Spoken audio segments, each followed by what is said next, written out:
Now, chapter 10. Chapter 10 covers this period and gives a remarkable insight into the fact that all earthly conflicts are matched by a heavenly conflict going on between demonic forces that are behind earthly kingdoms. Now, there's a remarkable insight in Daniel, which too many Christians today are making too much of. I'll come back to that in a moment. Behind every earthly power, every growing kingdom, there is a demonic prince. There's a demon behind people that want to take over other countries.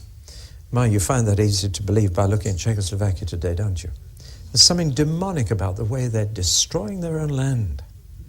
But you see, a demonic power is destructive.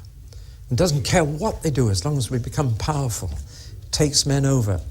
And we're told in that chapter 10 about the Persian prince and the Greek prince, and how God sends Michael to overcome them and deal with them. This is spiritual warfare.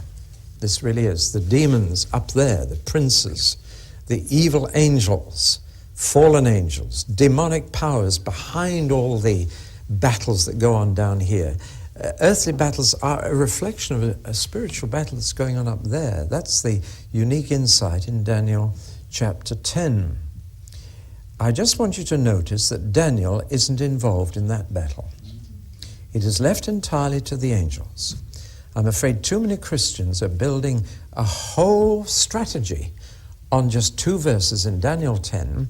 I'm sure you've come across it. It's called spiritual warfare, and before you have an evangelistic campaign, you must identify the evil demon over the city and bind him before you can start preaching the gospel. Listen, I think that is really wrong and a distraction from our job. Jesus did not say, go into all the nations, find the demon and bind him. He said, go and make disciples of all the nations. Now, I'm afraid this is a big issue now, and I would be a bit unpopular in some circles for saying this, but spiritual warfare, leave that to the angels until they make themselves manifest. I noticed that Jesus and the apostles never went looking for demons. But when a demon came and attacked them, they dealt with it. And I believe that's the model for us.